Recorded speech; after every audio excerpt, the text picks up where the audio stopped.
Hey there. Welcome back to the Golfweek Amateur Tour of the podcast. Chris, should we tell people how to join the tour? Of course. Whether you're a seasoned member or just tuning in to learn more, we're here to help you dive into the ins and outs of the tour. If you've been on the fence about joining, there's no better time than now. It's a fantastic way to play competitive golf, meet other passionate golfers, and step up your game. Registration is open. All you need to do is go to amateurgolftour.net, click Join the Tour button, and pay your local tour's membership dues. And if you want to keep up with all things Golfweek Amateur Tour, make sure you're subscribed and listening to the podcast on your favorite platform. Don't forget to download each episode, share it with your golf buddies, and if you're enjoying the show, drop us a like and a review. Your feedback helps us grow the community and reach more golfers just like you. Thanks for tuning in. Now let's get into today's episode. Welcome back, Chris. Hopefully you thawed out, saw some pictures of you at Firestone. You looked a little cold. Yeah, definitely. It was cold out there. But no, it was a good time. Good time. Wish you were out there with us. A lot of guys were asking about you, so we know that we're getting listened to. But no, it was a great time, wonderful experience, and hopefully we'll go back again. Yeah, I'm sorry I missed it, but hopefully we'll go back. And I did enjoy seeing some pictures, and got two tour directors got wins, so good times had by all. Right. From what I understand. Right. Without getting into too much.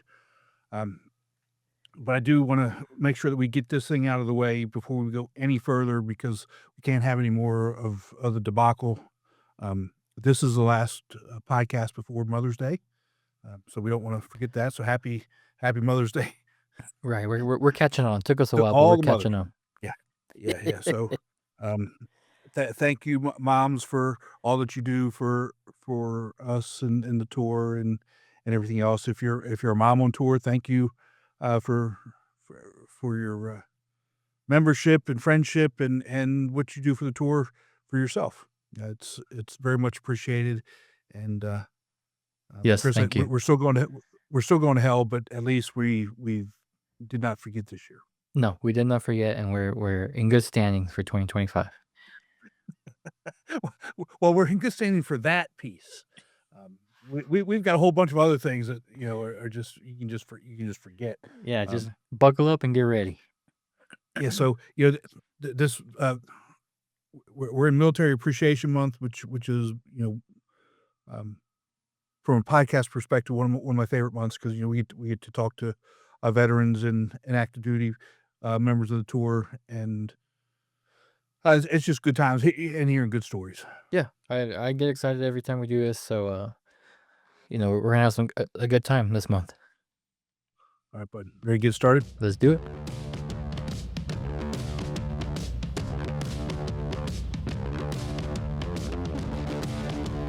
Ladies and gentlemen, Golfweek Amateur Tour proudly presents Golfweek Amateur Tour, the podcast, talking about all things Golfweek Amateur Tour, including interviews with tour directors, players, and course professionals. Now here are your hosts, Tim Newman and El Paso Las Cruces Tour Director, Chris Rocha.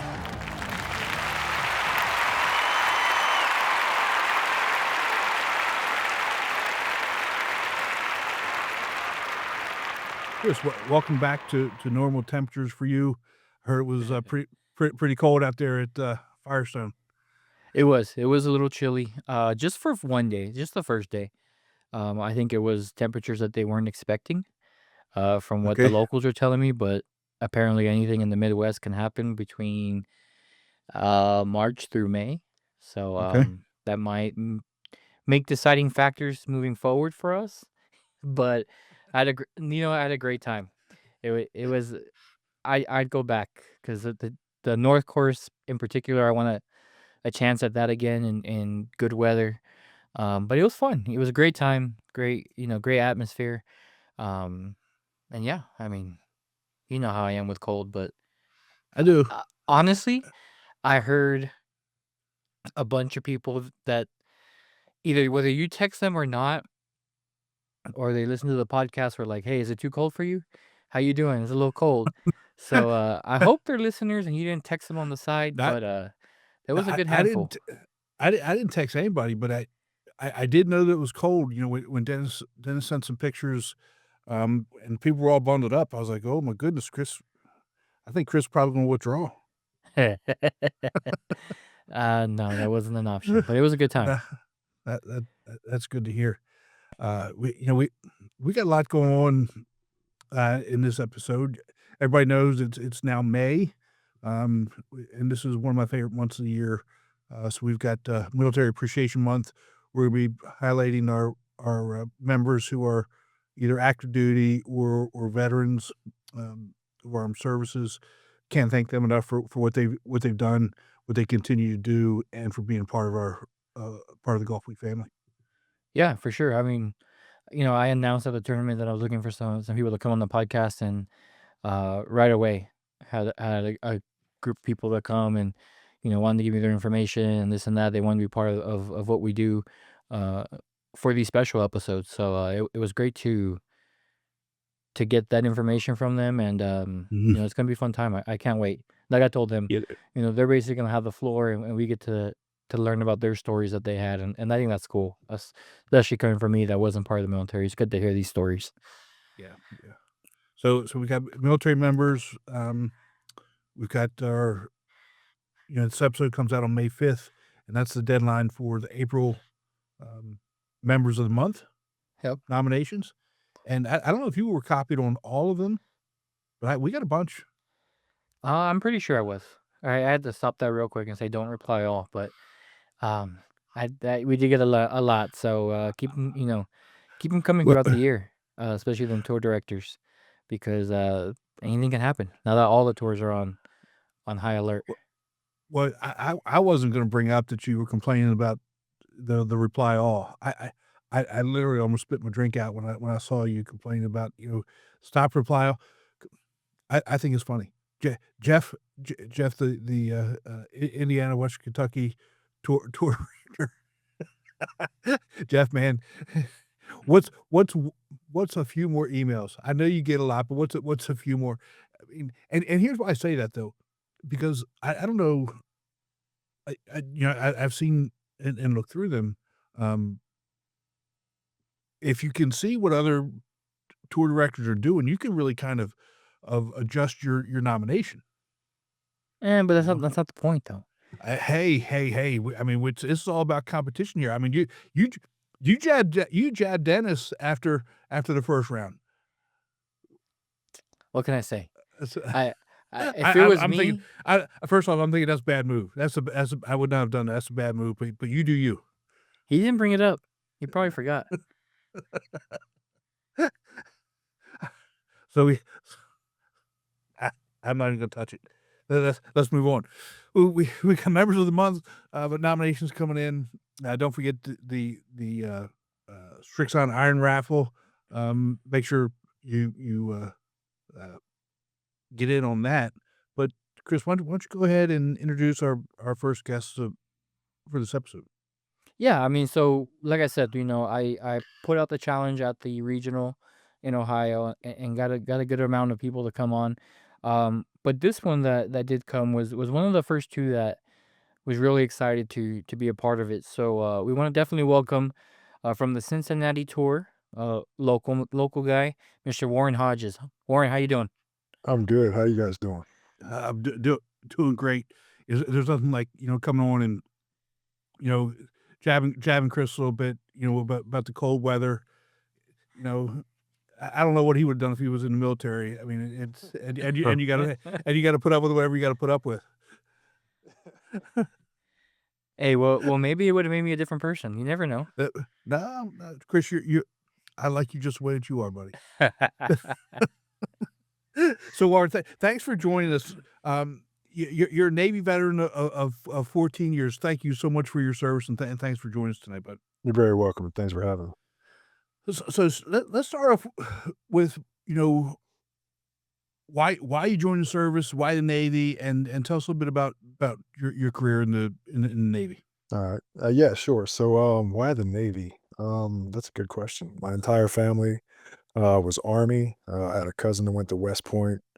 My grandfather was the adjutant general of the state of Maryland. So, um, why the Navy? I guess just my high school football was coming to an end. I didn't have anybody from college looking at me like, hey, Plus my SATs were terrible. I understand. Nobody really wanted a dumb lineman that bad. So, Mm. so ended up going into the recruiting office with a bunch of buddies, and they went to the Air Force, and I went to the Air Force. And at the time, I was like 6'3", 220 pounds. Three sport athlete in high school. And they're like, "No, you're too big, man." And I was like, "Oh, okay." Fair enough. So I just walked across the hallway and I went and talked to the Navy cats, and they were like, "Hey, we'll go ahead and do this, do this. Oh, cool. You're, inside body fat standards. You're good to go." So next thing I know, I graduate high school and I'm off to Great Lakes up there, North Chicago. Oh my. So, and I I guess, that was good time in November, December, and January. I'm sure. Yeah, Probably nice weather. it was great weather. It was like playing on Saturday in Akron. It was amazing. Like, like literally, we would be soaked in sweat out on the grinder after we just got, punished for whatever, and we had to march Yeah. to whatever building we're going to. And by the time we got where we were going, our shirts were frozen Oh my solid. god. Wow. So, yeah, that's pretty much what it was like. And I mean, it might have been a 5-minute jaw or a 5-minute march, but by the time we got where we were going, any water that was on your body was frozen. So, Wow. Yeah, I can't imagine. I mean, so I, I'm an Army guy, Army infantry, and I did my base training at Fort Benning. But I was base training for me was October to February, um, and it does get cold in Columbus, Georgia, but not Chicago cold.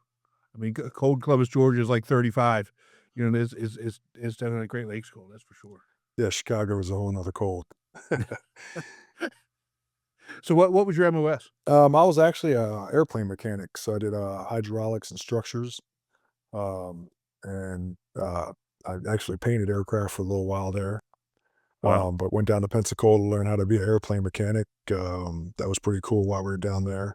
Uh, I don't think they had the Blue Angels there at that time because that's where they're at now, and that's where they're Mhm. doing the training. But I don't ever remember seeing them fly over while I was there. Um, had a good time while I was down in Pensacola. Got to play basketball against Roy Jones Jr. How about that? That was Wow. something else. Yeah. Um, from there, I then went to Woodby Island, Washington, uh, which is like 2 hours south of Vancouver. We'll say the Canadian border, and about 2 hours north of Seattle. So you're out there on the Puget Sound. So when I was there, I was working on this aircraft called the EA-6B Prowler. Okay. So people probably like, what kind of aircraft is that? So Yeah. if anybody ever remembers the Intruder, the A6, Yeah. so it's basically kind of the same body style with, the two wings and the two horizontal stabilizers and one vertical stabilizer. But it has two cockpits where you have two people sitting in the front, two people in the back. And so it kind of looked like a big drumstick from the side, Wow.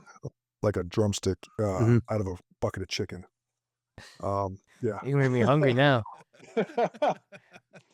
But this aircraft was it was electric countermeasures.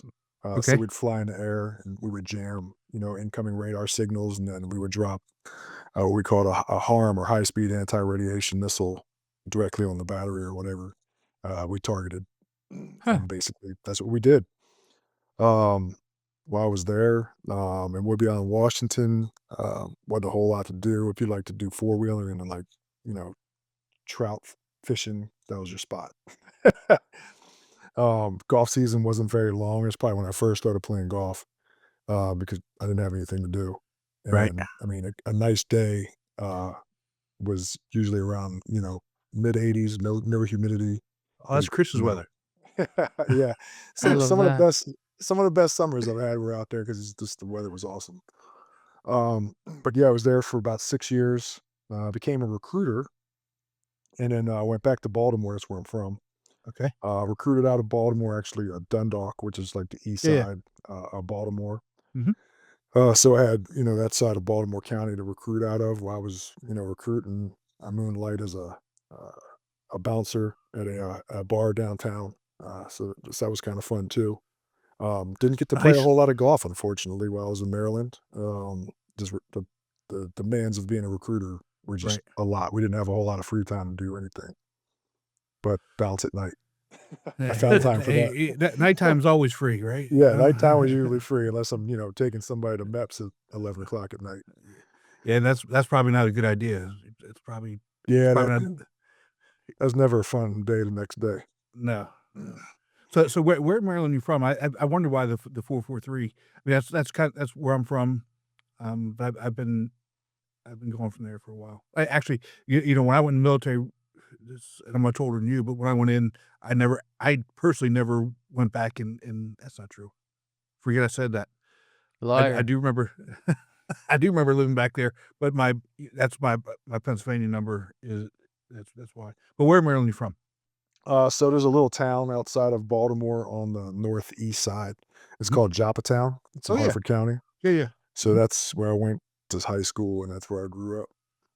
Yeah, I when I said that's where I actually lived in Harford County in Bel Air when I went back. Wow. I'm an idiot. I'm an idiot, man. Wow. But yeah, I Maryland's know not exactly that what big. that is. No, so that's awesome. So where'd you go after being a recruiter? So after I was a recruiter, I went down to NAS Oceana in Virginia Beach, Oh yeah. and I started working on the new Super Hornet, which Okay. was, I mean, the best thing in the world because it was so easy to work on. Because I mentioned the EA-6B Prowler earlier. That was it was built in like the 60s and 70s, Mhm. right? And so it had a bunch of linkages and cables and pulleys and this and that, so on and so forth. That's part of my job is to rig all that stuff so everything moves properly, and also like just trying to take a panel off to get to the space you're going to was an hour-long job just to get the panel off and to get access because there's so many screws. Mhm. But somebody, when they developed the Super Hornet, they actually talked to the maintainers, said, "Hey, what would make y'all's life easier?" And honestly, you'd have a panel with 12 bolts on it. You pull the bolts off, and you're like, "Oh, look at that! The It's- actuator to work on is right there. I don't have to take anything else out." And there's no pulleys, there's no cables, there's no nothing of that. You just get in the computer, you just get in the cockpit now, turn the engines on, do whatever you got to do, and line it up and rig it through that, and save it, and off you go. That's awesome. So how much training was there to be able to work on these aircraft? Yeah, so I think when I went to what we call A school, which is when I was down in Pensacola and learned how to be an aircraft mechanic, that's probably 2 months. Wow. So the first month I remember was kind of like you were, honing in on like your metalsmith skills, like if you had to repair battle damage in the skin of the aircraft or Oh, something wow. like that. So a lot of Mhm. riveting, bending, doing all kinds of measurements, things like that with aluminum. And then once you got through that portion, then you went into like your hydraulics portion side, where it was more about troubleshooting. So if you Okay. have a actuator that goes bad, um, how am I going to troubleshoot to understand that that's the part that's broken, not a different part inside the line of succession for whatever Right. system it is, right? So you kind of just learned how to do that little bit of troubleshooting, and then they would have you uh, pull a part off of a jet, and then put it back in the jet, and then you'd run hydraulics through it and stuff like that, make sure it worked. So yeah, so that was about 2 months long. Wow. Did you ever get obviously not be a pilot, but did you ever get to fly in one of those? I never got to fly in the Super Hornet. I did get to fly in a C2, which is a Okay. COD. So they basically deliver mail and people. All right. I got to do a cat shot and a trap. So I launched off the aircraft carrier on that, and I've Wow. caught the wire on one. Yeah. Wow. How much fun was that? How much fun was that? I mean, knowing some of the people that worked on these jets, I was like, oh boy. Okay, here we go. But I guess the cat shot is so you're facing backwards first of all, right? So you're Okay. facing the tail end of the aircraft, and you're just sitting there, and the cat shot, you hear the engines revving, and you're just sitting there, and you're vibrating in this little jump seat, Right. and then you have no idea what's going on because there's no windows, you can't see anything. Next thing you know, it's we're moving. and then it goes from like rattling to just smooth, and you're like, okay, cool, we're in the air, we're not in the water, and we're moving forward, we're good to go. The trap, when we caught the trap, so airplanes coming in, and what they do is they they go into their pattern, so they catch this loop. Mhm. And when he hit that loop and they bank it sideways, you pulled a couple of G's and you didn't know they were there. And yeah, next thing you know, you're like, oh, I just passed out for a hot second. Oh, wow. Yeah. Wow. Yeah. So um you're then on arrival and the airplane's bouncing up and down and everything is, and you're just, okay, all right, we're on final, we're doing our thing, we're level, we're doing our thing. And next thing you know, it's just boom on the deck and everything slows down. You're like, cool, we're not taking off again. Yeah. That's So, cool.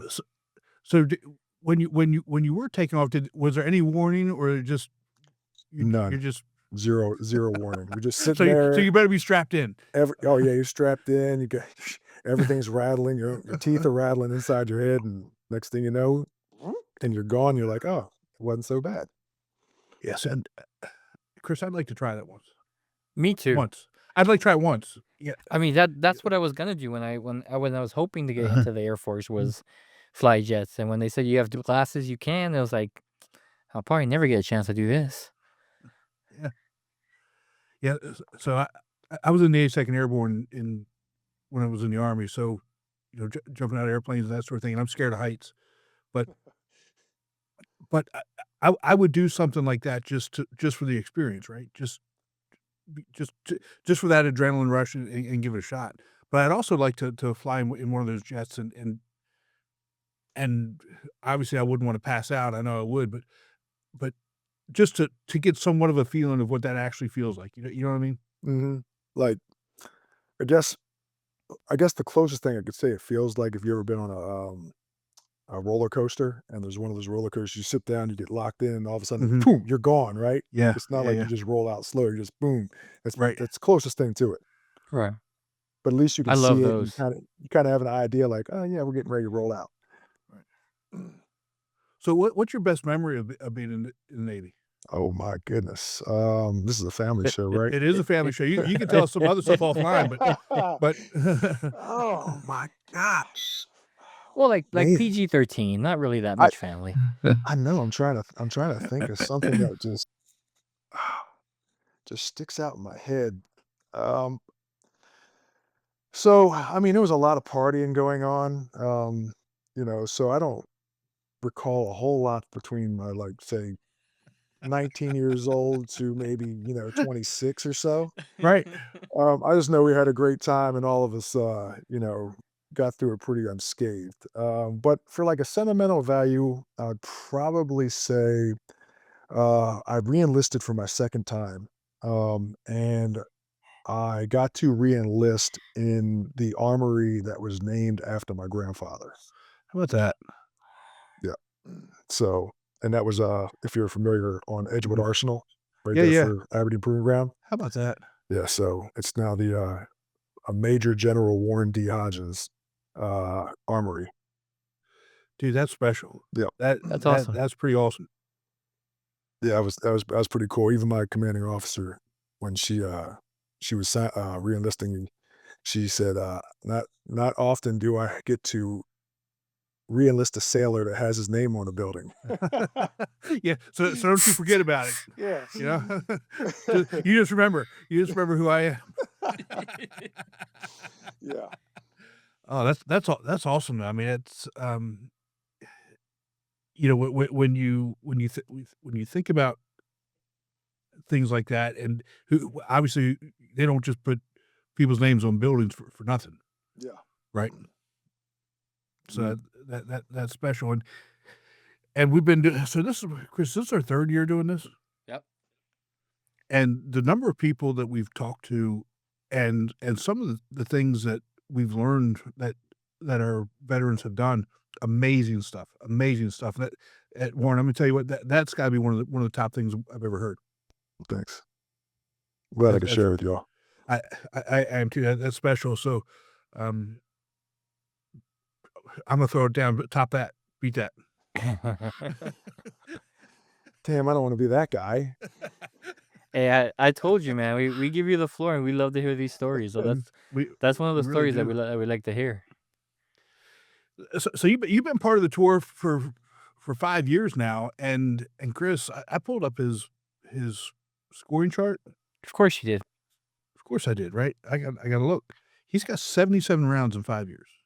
Wow. Chris, Warren, you don't miss. I try not to. I mean, I got to qualify for Hilton Head, so. Yeah, well, that's it's not gonna be cold when you come down here in October. Oh no, it's not. It's a great time. Yeah. So I mean, what is it about the tour that has you hooked? That's a good question. I mean that's a really good question. There's a lot of things like so. I actually I got acquainted with the tour when I was playing with the Veterans Golf Association. So I did Okay. that for 1 year. And we played a shared event with them, and all my buddies that were in the VGA as well.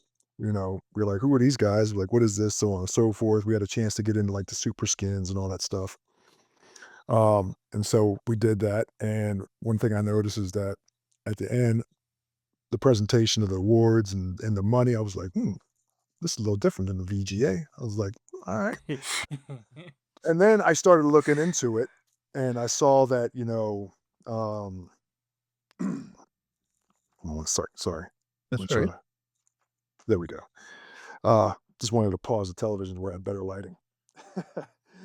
But so I saw I was being run, and I got to look into it, and I said, wow, they have way more events that are closer together than the VGA. The VGA is kind of like a mishmash of, or at least at the time, it was like we didn't know when the next tournament was. We didn't know how Right. many tournaments were going to be. So we said, all right, so let me check out this Golf Weekly. So, I talked to all my friends and, guys I play in league with. I dragged some of those guys over, and I mean, my buddy Kenny Cobb, my buddy Dwayne Coker were the two guys initially that came over with me. Okay. And then we just kind of, grabbed everybody else, started filling up the roster on the Golf Weekly side for Cincinnati Dayton. But then again, I noticed that, everybody we played with, everybody was cool, everybody had a good time. If somebody needed a little bit of education, say on golf etiquette or whatever, everybody kind of, hey, I'd prefer you not do this, you prefer you not do that. Okay, not a problem, Right. man. Gotcha. I understand where you're coming from. Because everybody has those little niches on the course, right? Right. But just being able to again meet all these different guys and have a good time and go out there and compete, that's probably one of the biggest things Mhm. is just the competition in general. you know uh just being able to fill that need for competition as athlete my entire life. I get to go out there and I get to play with Right. guys that are in the area that they're not my friends. They're people that I don't know that well. I don't go out drinking with them at 5 o'clock Mhm. on a Friday afternoon. Mhm. So I get to go out there, compete with those guys, and have those guys push me to try to be a better golfer because some of these guys have some sticks. Yeah. Yeah. Well, your tour Yeah. director Tyler had a really good weekend. Oh, Tyler seems to have a really good weekend when it counts. See, 'Cause I that's think that's what you he need to won do. French Lick last year, I believe. Yeah, he did. Mhm. Yeah. Did he It's win? his second Uh, regional win. He's whatever it takes, man. I mean, he bashes the ball, so that helps. Good for him. He's ready for A flight. Just saying. I wasn't gonna say nothing. Oh, I told him. I told him numerous times. See, well, you're Chris. You need some more competition up there, man. I need to be competition. So, what's your favorite course to play on tour? Whew, that's a good one. That we get to play Firestone every year, so I mean, Firestone right now probably the top of the list. Yeah. But NCR South, Okay. that is a legit golf course. Reminds me a little bit of NCR South. Okay. I think it's longer actually than Firestone. So NCR South is amazing. I got to play Springfield Country Club for the first time this year. That's amazing. I'd love to play that when the weather was a little better and the trees had leaves. I'm trying to think. I'd probably say, yeah, again, NCR, Springfield, probably the top two like local courses that I've played. Also Stone Lick Hills down in Cincinnati. That's a phenomenal course as well. Great public course too. So Those are probably the 3 courses that I like the best in the Cincinnati-Dayton Tour on a regular basis. So Yeah, other than that, haven't really played any other any other places other than, Hilton Head. So mhm. You guys played at NCR South a few weeks ago. mhm. How'd you do there? I had a rough day. It seemed as like, green and regulation was impossible to find. Getting off the tee was a little issue, and then just in general, just short games, just absolute trash. Well, it's Um, still early. It's still early. It's only April. Well, it is it's May now. It's May now, but it is it'll come early, around. but unfortunately, up here in Ohio, we don't get to like actually chip off and through rough and grass like that during the summertime because it's snow. So you'd think we'd be great sand players, Yeah, it will. but yeah, Well, Warren, thank you so much for spending some time with us. Thank you for your service to our country. I really do appreciate it. very welcome. Um, this is my favorite month of the year when we do these interviews. Talking to you guys and some of the things that you've done. Um, it, it's uh, it's really truly amazing. Even from you know my service was 3 years, but I like you come from a military family, so I kind of have an idea. But some of the things that you all are doing now are just blow me away. I mean, it's incredible. Thank you. Thank you for your service too. I appreciate it. So, well, you take care of yourself, and we'll definitely see you in Hilton Head. That's the plan. All right, buddy. I Take care. appreciate you, Warren. All right. Take it easy. Let's take a break from the show to hear about Strixon's ZX Mark II irons. A great iron set needs more than good looks. It's gotta be fast and gotta be pure. But good looks never hurt either. The all-new ZX Mark II irons from Strixon. Tim, we just continue to have great stories from, our members in the military, whether active or veterans, and Wayne Hodges just put that icing on the cake so far. So, like you said, it's gonna be tough to beat. Yeah, that's a heck of a story. Re-enlisting in the building named after your grandfather on a military installation. He's got to be so proud, but it's obviously one of the coolest things ever. I think, and um, I also loved how open he was and just talked about the good times he had that he didn't really remember.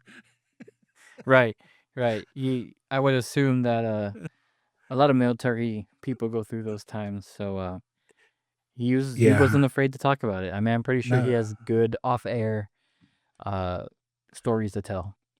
yeah, and I mean, think about it from a different perspective there. I mean, dude's 18 years old and his job is, you know, airplane mechanic. Yeah, These multi-million-dollar machines, that are defending our country, and, 18-year-old kid is responsible for maintenance and repairing those things. That's a lot of responsibility. for sure. That's On bottom line. anybody. Yeah.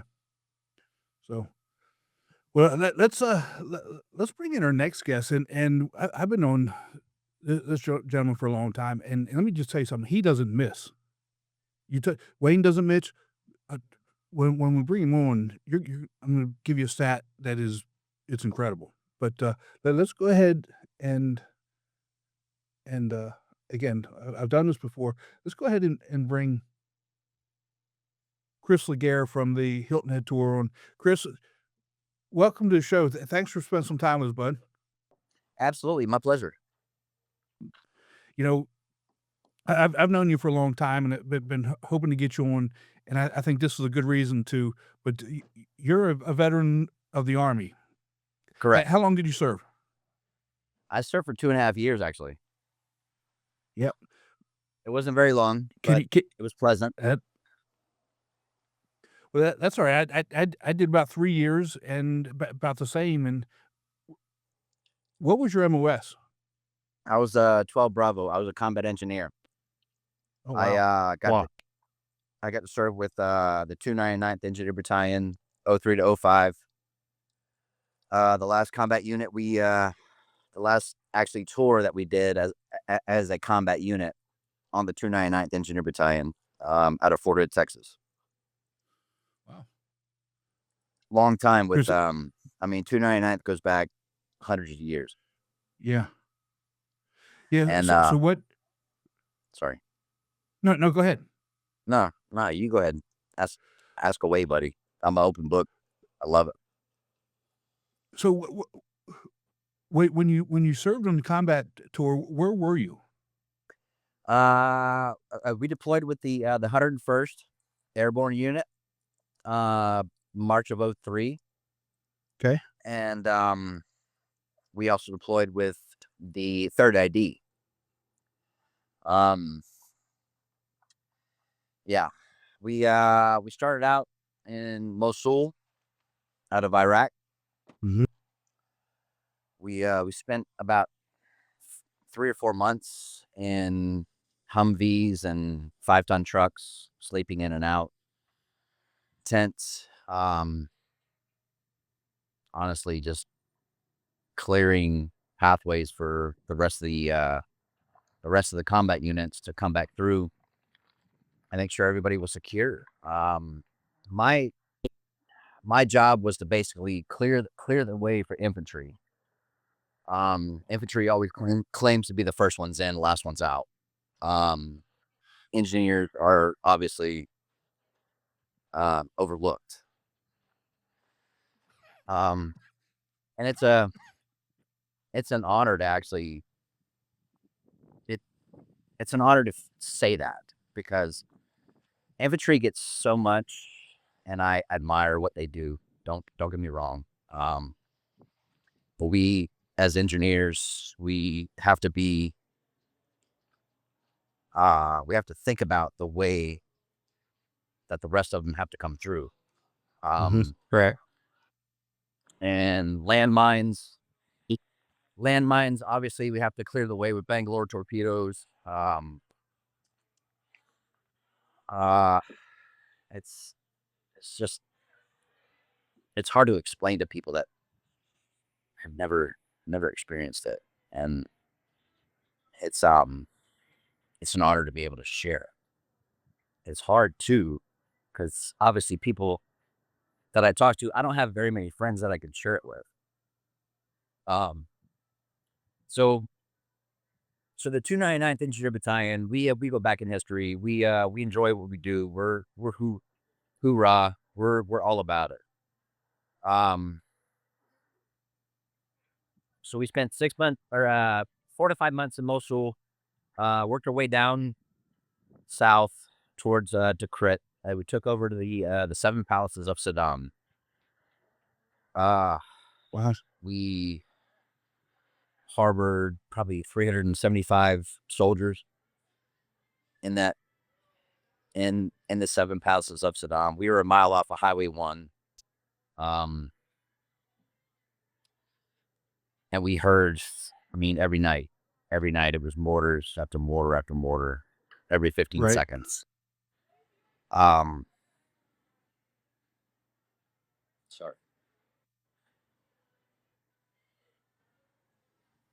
We enjoyed what we did, but it's a lot of suffering that a lot of young guys have to go through. Yeah. So my tour. I appreciate you sharing this, bud.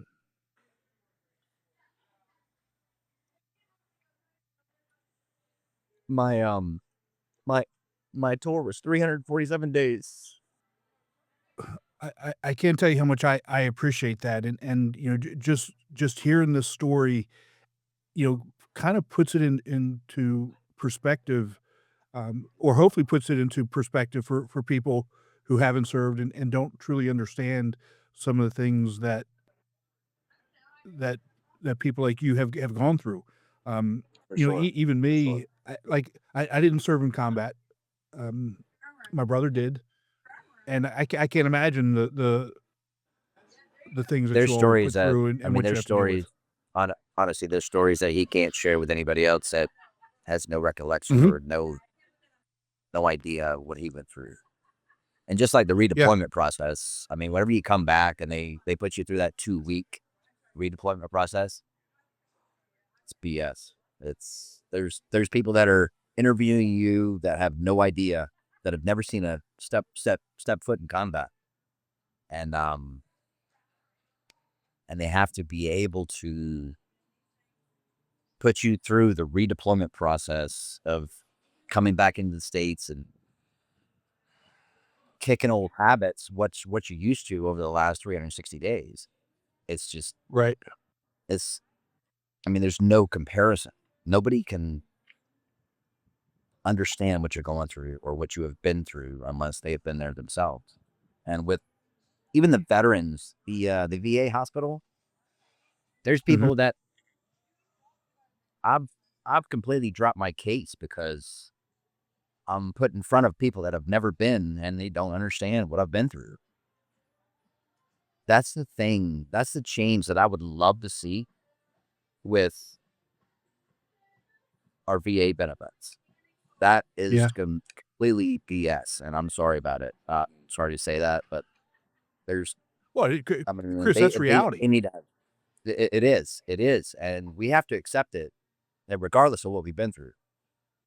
So we have to swallow what we have been through to try and change, or to try and get through to these people and make them understand what we've been through, even though they don't know what we've been through. It's just, or at least get you in front of somebody who get you in front of somebody who does understand it and can help you deal with some of those things. Absolutely, I love it. Well, it's something I would never wish upon my worst enemy, and I wouldn't change it for the world, because you know what, we still see each other, all of our combat buddies. We see each other every year out of Fort Hood. Good. And we meet up in Austin every year. And that's the thing. That's another thing that brings me to another point where people that have been in combat, we have to learn to trust people on their word. And first impressions are everything. We have to learn to trust people quickly, because obviously out there we had to trust them to have our SIGs. I mean, we have to. Right. And if we can't trust them that way, then there's no other way that we can trust them. And it's first impressions are everything for me. First and foremost. And it's hard to lose somebody out in combat, honestly. Even somebody you grew up with or went to basic training with, and you go to the same station as each other, and we obviously we deploy with each other, and it's the way that Army was taught, we got to pick up and move on regardless of the situation.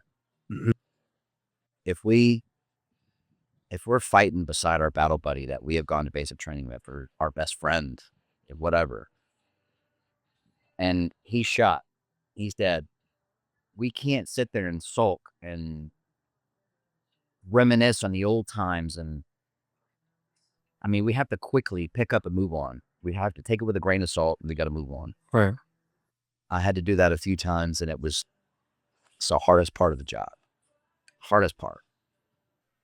Well, I can't tell you how much I appreciate your service and being able to talk about it. You know, we had somebody on last year who was kind of reluctant to come on, but he did, and I saw him a few weeks ago, and what he told me was he was so thankful that he did come on and start to share, because it opened up some things, and he's gone to gotten some help for it, and he's felt like a weight lifted off.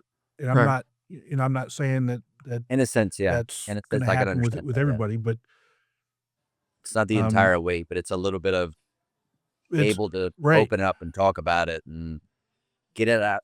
I mean, obviously put it into the atmosphere and let God first and foremost. I just love the fact that you guys are doing this. It's making people aware of. It's just it's just all the trauma. It's just all the trauma that people have to deal with 20 years later. That that people don't understand. We still deal with it. We're going to deal with it for the rest of our lives. and that's nothing we can take back. Yeah. All we can do is suck it up, and drive on. I mean, Take it with a Chris, grain of salt. Sorry, Right. go ahead. I mean, I will say this, man. Meeting you for the first time, you know, you do say first impressions are a big thing. You left a pretty big impression. You know, it's not easy for somebody to come up and say, "Hey, I want to share my story," and you being the first one to come up to me, never meeting me, really means a lot for you to be able to share that. So I do appreciate that. But you know, I mean, let us know as well. Like, how did golf help you either get through everything that you've gone through? You know, did you start playing golf before you I joined, was after you joined, during? Because we all I know played golf can also be a outlet. golf is huge. I actually just golf came into my life at 11 years old, and it was my way of kind of disconnecting from what was going on in my life at the time. Right. It's my time to be at one with nature and forget about everything that's going on and focus on the moment. Because all you can do is change the future and the present. You can make certain decisions that will change your future, but in the present, if you live in the present, it will make you focus a little bit more on the future. If you understand what I'm Right. saying, it's just kind of Yeah. it's kind of one on one. It's hand in hand with if you don't worry about the past, because obviously you can't change the past. Can never change the past. Right. My future is still up in the air, depending on what I do in the present. So, what I do now is gonna make my life that much better in the future. The Yeah, past is for sure. I have to deal with the past. I have to deal with the past, and I have to learn how to deal with the past. And vocalizing it and getting it into the atmosphere once again is one of my biggest pet peeves. It's the future is unattainable until you reach for it.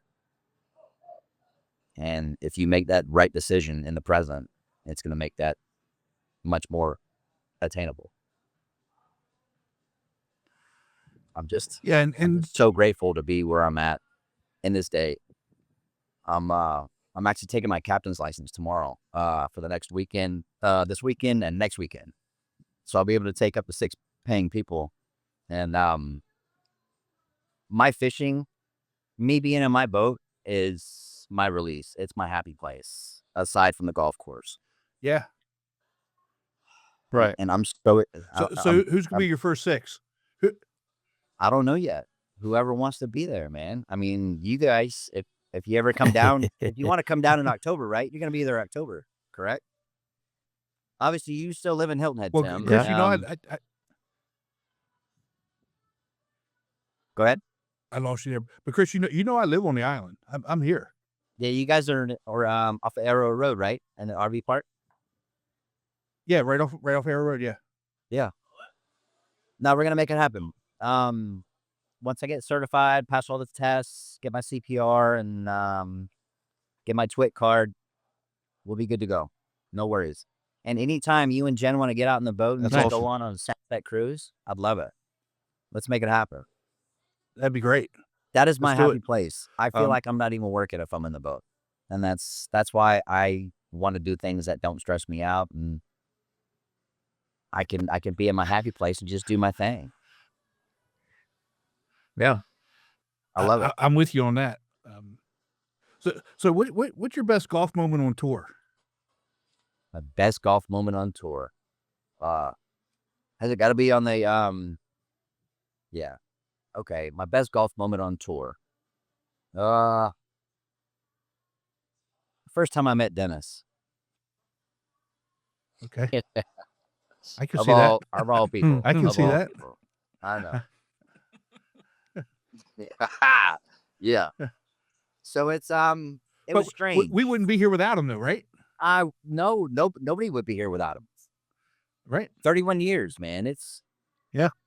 That's such a feat. That's crazy to think about it. 31 years, man. I couldn't imagine having that much stress with him and Jen. Yeah. So my best moment on tour was the moment I met Dennis. Where was my first tournament? Hold on, I can tell you. I got Did you do research? I got yeah. Do Of it. course, I love Chris. it. Come on, I did. You know I did. So your first tournament was Icebreaker in 2017 at the Jones course. Okay. So I brought a 12-pack of Michelob Ultra, and yeah, Mac. I introduced myself to Dennis because you know how Dennis likes to play with the first, like the new members, just to feel them out. Right.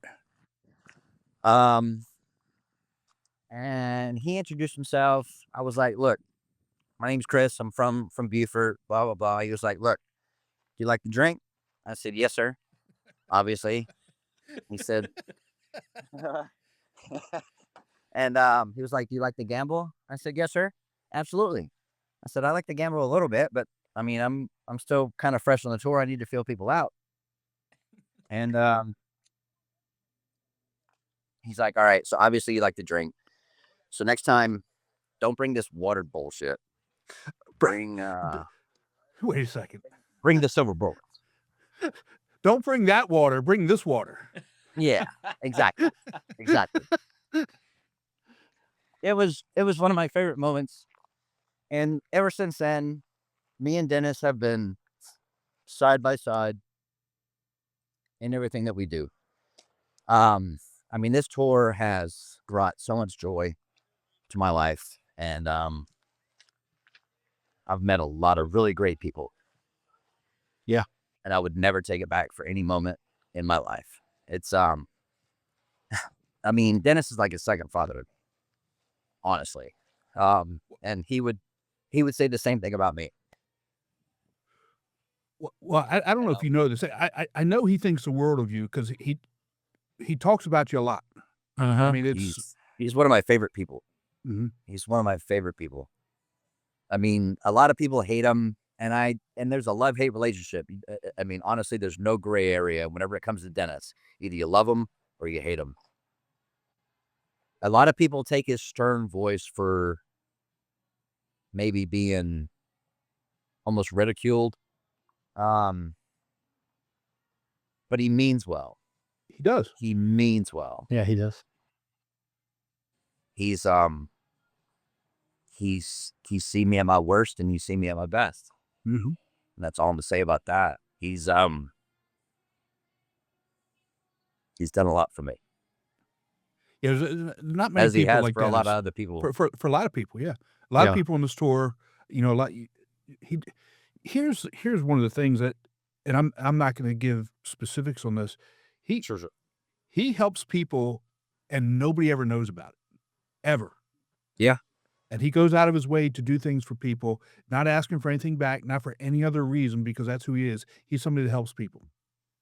And I'll just Chris, and I'll leave it there. And that's he's an angel in disguise, man, and a lot of people don't see it. Yeah. But they'll feel it later on in life. They will. They'll experience it. Exactly. Right. You know, Now you guys are awesome. And Tim, I mean, you guys have always had a smile on your face, regardless of what you guys are going through. And it, I mean, for the ones that are going through shitty times, seeing those smiles go a long way. Right. Honestly. I mean, it's I appreciate that, Chris. I really do. it's a whole nother level with mentorship and advice and just being there for one another. Yeah. And that's what I love about the tour. You know, and But yeah, that's what the tour to me is about. so It's the, about sharing these times. Yes, sir. So the whole army experience, I loved it. I wouldn't change it for the world. Get you. What are you chugging on? Little Diet Coke? Diet cheer wine. What? So Silver let bullet, me baby. tell you a story about that. Silver bullet. That's that other water. See. Yes. So when I was in the Army, I was stationed at Fort Bragg, right? And that's where I got turned on to cheer wine. And I've been drinking cheer wine for Cheer wine. Love I it. got out in 1989. So I've been drinking cheer wine for 35 years. What is that? It's a cherry soda. It's Oh, it Okay. it's like a cherry drink. Does it come in a baby bottle? Get the hell out of here. When you're old enough to grow a mustache, come talk to me.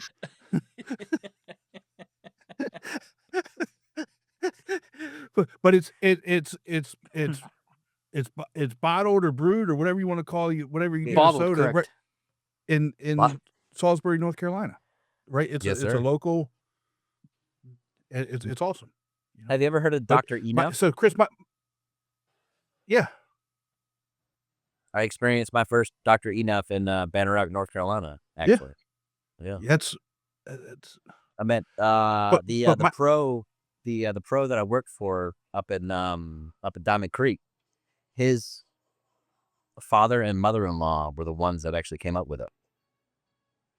oh wow, Wow. Pretty neat. that's Pretty awesome. neat. Maybe go out and buy a case of it. I was like, all right, screw it, I'm gonna support you. But I support everything. I mean, Golf Week has been huge. I love Golf Week. I promote it everywhere I go. I talk it up as much as I can. For people that never heard of it, I love it. And once they Google it and they experience it for the first time, they're like, wow. It's like the first I don't know, outer body experience is what Yeah. I can say it is. Cause you, I mean, you'll never meet anybody. You'll never meet people that are the same as you, or how do I want to phrase that? You'll never meet anybody the same. You never see anybody in the same vision as you did before you knew them, before they knew about Golf Week. Right. Right. It's. I mean, there's a whole array of people that have been through so many experiences, and if you want to share, people are open to hear it, and that's what I love about Yes. it. It's a family, and that's Agreed. the best way that I can express it. I mean, it's Golf Week is a family. And Dennis is like the Godfather, and I love that. Don't tell him that. Hey, he has had me sleep on it. I've been able. He's welcomed me. Him and Jen have welcomed me into their home for 3 or 4 nights, and whenever I need them. And that's a whole nother explanation. That's a whole other conversation. Yeah, that's. But But that's like I who they said, are. Dennis. I mean, it's But like I said, know. Dennis is like my father, like my second father. And I want to say my dad's a little jealous of it because I do spend a little more time with Dennis than I do my own dad. But it's family. It's family, and this is what It I is. appreciate about you guys. Thank you so much for hearing me out and my little half drunk story, but it is what it is. Well, Chris, I appreciate you. I appreciate everything that you've done, and hit me up, and you and I will go and we'll go grab beer and or 2 or 10 or whatever it takes, and I'd love hang to. out, and Let's get out in the river, man. let's do it. Let's get out in the All right, river, bud. buddy. Guys, thank you so much. Spot All on. right. You take Appreciate care, it, guys. Chris. Definitely. We'll be in touch. Let's take a break from the show to hear about Srixon's ZX Mark II drivers. ZX Mark II drivers are for major players, major winners, major power. All new ZX Mark II drivers, only from Srixon. Chris, when we do these interviews with veterans, we never truly know what they're going to say because we don't ask questions beforehand. We bring them on and we say let's hear what you want to talk about. And the emotion that Chris shared is touching, and what I think a lot of people who aren't veterans or who don't understand some of the trauma that they've been through, it's traumatic, and we've got to do a better job in society taking care of these guys. I mean, For sure. to hear some of the things that he's struggling with in terms of the VA, that's just, to me, that's just unacceptable. I It's unacceptable. completely agree. I mean, you can tell the passion he had about it, and even though it, for the average person, 2 years might not seem a lot, but I think every day that they're out there is a month worth of information and decision making and stress and all of that just piles up. Um, super thankful for all the people we talked to and all the people that have served for our country, but also more importantly, the fact that he was able to kind of bring down those walls and talk to us about it. Mhm. At some point, we're kind of like, I don't want to say we're shrinks, but at least we can build that rapport and that comfortability to be able to just talk to us about it. Yeah, and he really does appreciate that. Number one, the opportunity to be able to share, and number two, that um, we're interested in hearing it and actually listening to what he has to say. That's the other piece, Right, right, because anything could happen. I don't know. right? Right. You know, he mentioned the battalion that he was in, the 299th Combat Engineer Battalion, and the kind of history that they had, but he didn't mention history. Um, and what Again, what a lot of people don't know is they do have some serious history there. They were the first engineer battalion on Omaha Beach on D-Day. Well, Okay, and if I would just suggest that if you don't know the history of D-Day or what happened or the casualties that happened on D-Day, go take a look. Um, yeah, for sure. the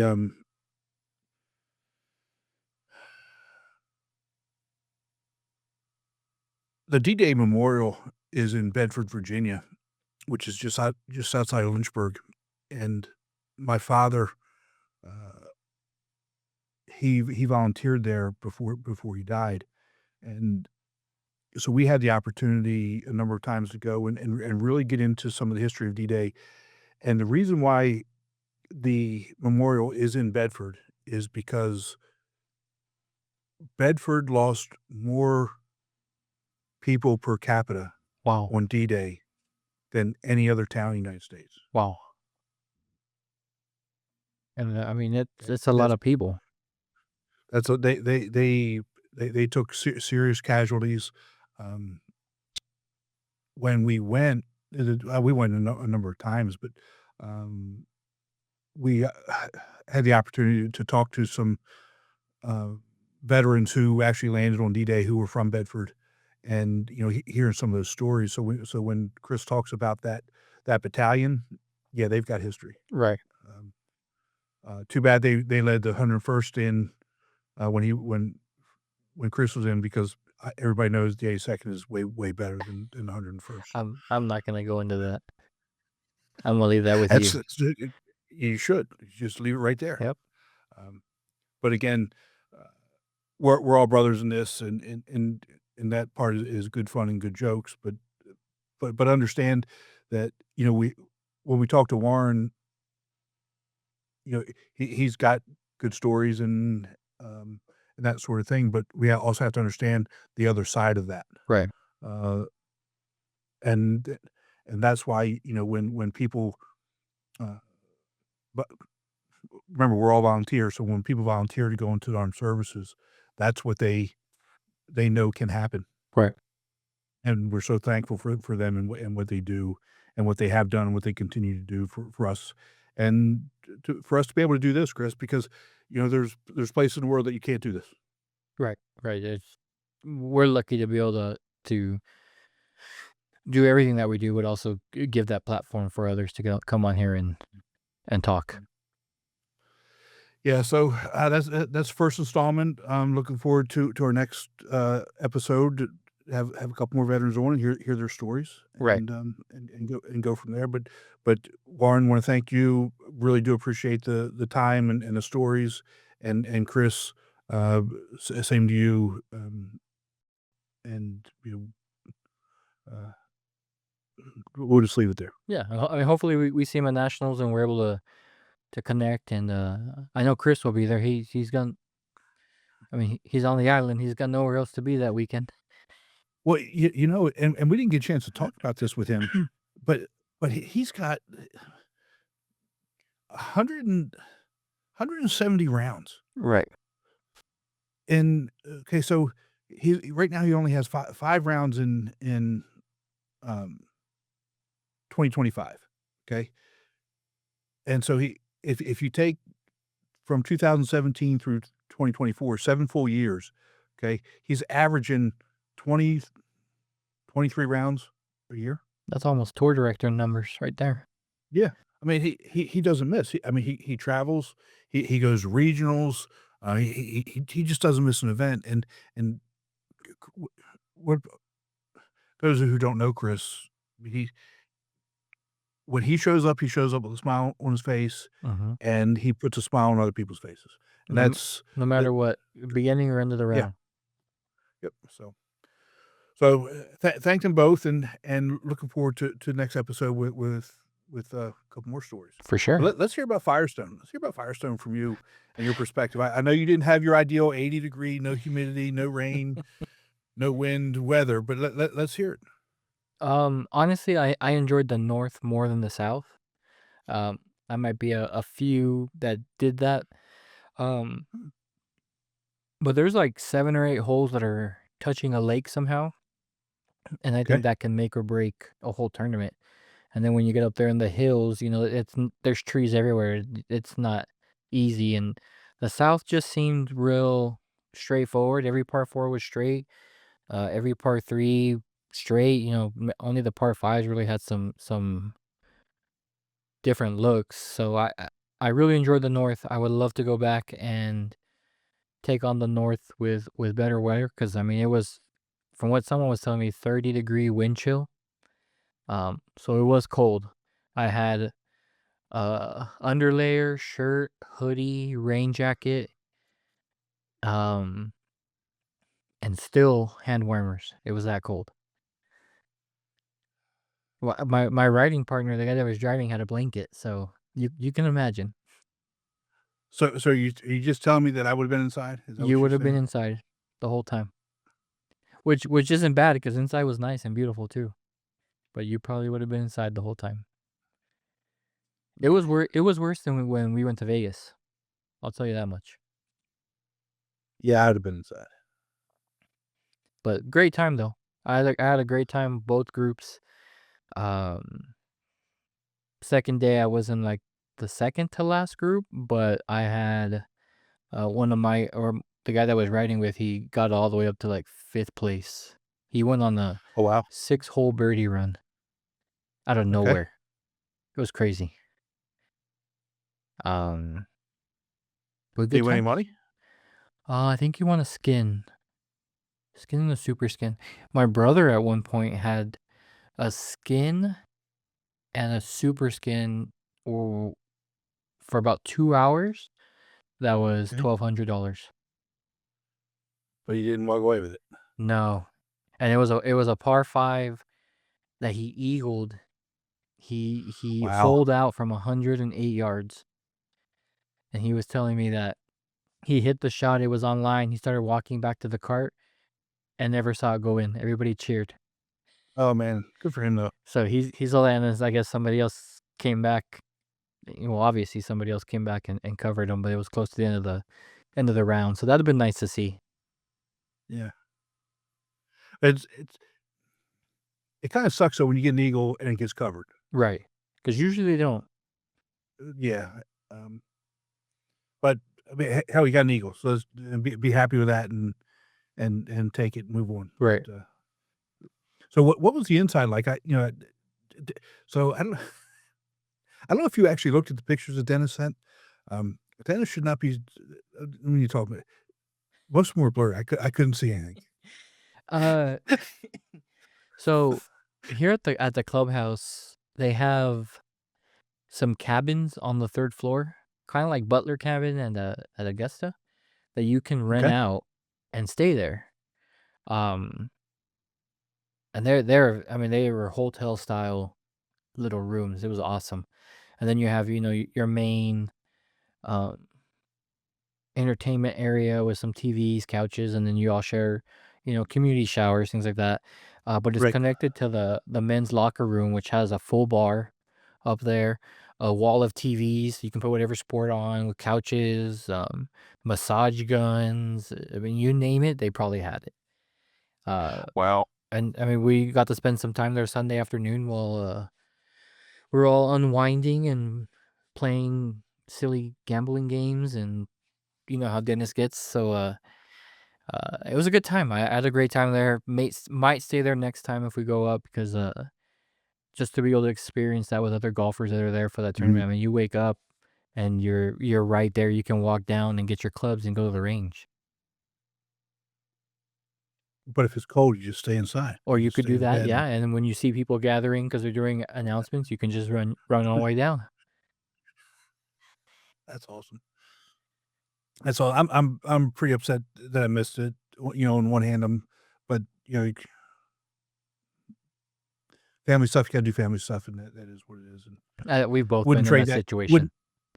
Wouldn't trade that either. So Right. but it is what it is. So hopefully next year we can. Hopefully next year we'll go back and we can be there and do this, because it's. Is what it I is. want revenge, so we'll definitely figure it Okay. out. All right. So there was something else that kind of got settled today. We've been talking about Stu's sub for at least a month, Right. maybe more than a month. Right. So yesterday, just want to let you know, yesterday, I had a bunch of stuff going on, and it was lunchtime, and I'd eaten a snack, and Jen said, "Well, I can either go get you a half a Stu's sub, or I can go get you, a salad from this, that, and the other place." I said, "Look, I'll make a deal with you. Go get me a salad and get me a full Stu sub tomorrow." And she said, "Well, how does that work?" So today she goes and she gets me a full Stu sub, and oh my gosh, it's so good. It is so good. I just gotta tell you, but I do need to let everybody know that when Jen was there, she told the owner, or one of the owners, and the guy that was at the counter Yeah. taking the order, that we've been talking about stews for about a month, and they had no idea. So I just want to let them know, Johan and Jeff, thank you for the subs, and they gave us a shirt, Nice. and they didn't have one that would fit, and so I said, "Well, take the shirt they have, and I'll show it on air, and maybe we'll do a giveaway or something." And so Jen was here with me a little bit ago, and she was going to go home, and I was going to show you the shirt right now. You can see it. She took it. Probably not. She took it. Yep. So It happens. it happens. But let's I'll show you the shirt next time, and let's see if we can come up with a contest to give that away, because I mean, I can go Stu's and get a shirt anytime, but let's spread the love here. Yeah, I agree. I mean, you're getting me excited, and we're still what, 5.5 We months gotta- away, and I want a Stu sub now. Can you just send me one? Because I remember how good they were. It might not be as good when it gets here, but Well, so I told you I got a full one, right? And there's no need to have a full one. There's not. Mm. But you have a half. If you just eat a half one, you're gonna say, "Hey, man, I want more." It's so I good. think I had a half with their soup, which was really good. But I ate the whole thing. I ate the whole thing. I don't blame you. After that, I'm like, "Oh my god!" But it's so good. Stu's is the best. Thank you, Johan and Jeff, for what you guys do. And we'll get the shirt up next time, and we'll come up with a good contest. Make sure we get that out. Yeah, maybe the And, winner can come have a lunch with us at That'd be Stu great. Sub while we're at nationals. That'd be awesome. So we got that. That's settled. We're not going to hell because of Mother's Day. Nope. Again, happy Mother's Day, everybody. Don't forget the raffle. Yeah, the iron raffle. Yeah, so if you want in on the iron raffle, $10 Venmo, all that's in the. I'll put that in the show notes, and we'll go from there. There was something else that we're missing that we want to talk about. Oh, how can we forget this? Player of the month. Today is the last day to get your entries. nominations in tour directors. Yep. Today, May 5th. So if you're listening to it on Tuesday, You're already it's too late. Save it. Monday, May 5th. Save it for me. Save it for May. But you know what, Chris? I don't know if you've been copying on all of them, but we got some really good nominations so far. I've I mean, been really copied good. on most of them, I think. Um, I think yeah. after the 50th reply all, people started realizing not to reply all and just reply to us. But Oh my gosh. I've read a couple of them, and it's gonna be tough. It's going It to be is. tough. And I appreciate all of the tour directors doing this and taking their time Right. to do it. And again, it's really, it's not for us. It's for honoring your members. Yes, And definitely. because that's what's always been.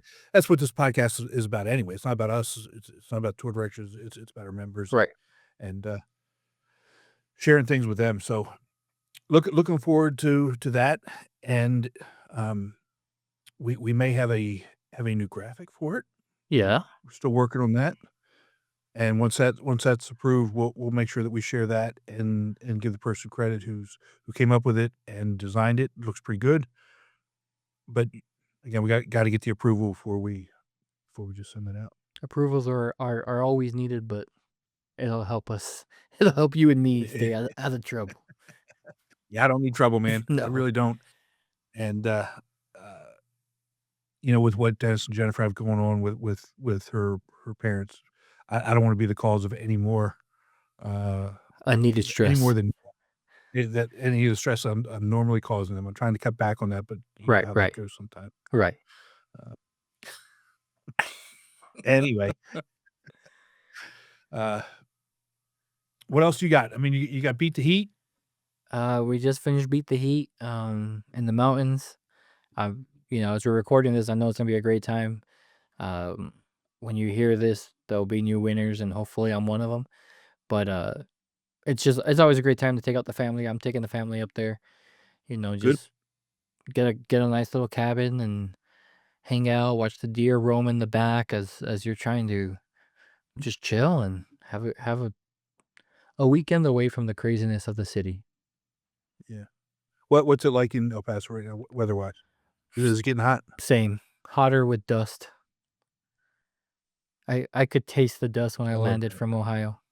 It was Loved bad. it, huh? It's good to be home. Get some dust. It is what it is, man. Right. So, well, dude, it's good seeing you. I really wish I could have seen, your brother and Chris and all you guys. But Right. Well, next time I'll take you to this nice pizza joint we found out there, Luigi's Pizza. Luigi, So good. I like pizza. I mean, So good. if you look at me, I like pretty much everything. I don't like onions or asparagus, or sweet potatoes. But I mean, The 3 good things for you. Makes sense.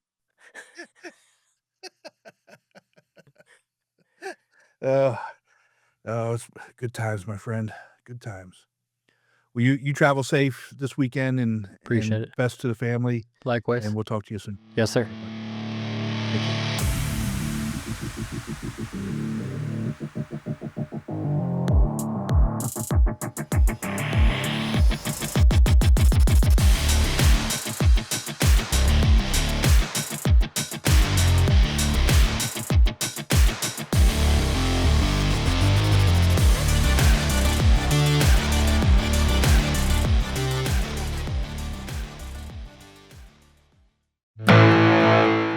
right, that's a wrap for this week's episode. But Chris, after all this time, you would think we would remember this stuff. We forgot to tell people how to register, didn't we? Yep. Take it away. Well, if you're not already part of the Golfweek Amateur Tour, what are you waiting for? Grab your clubs, join the fun, and see what competitive golf is all about.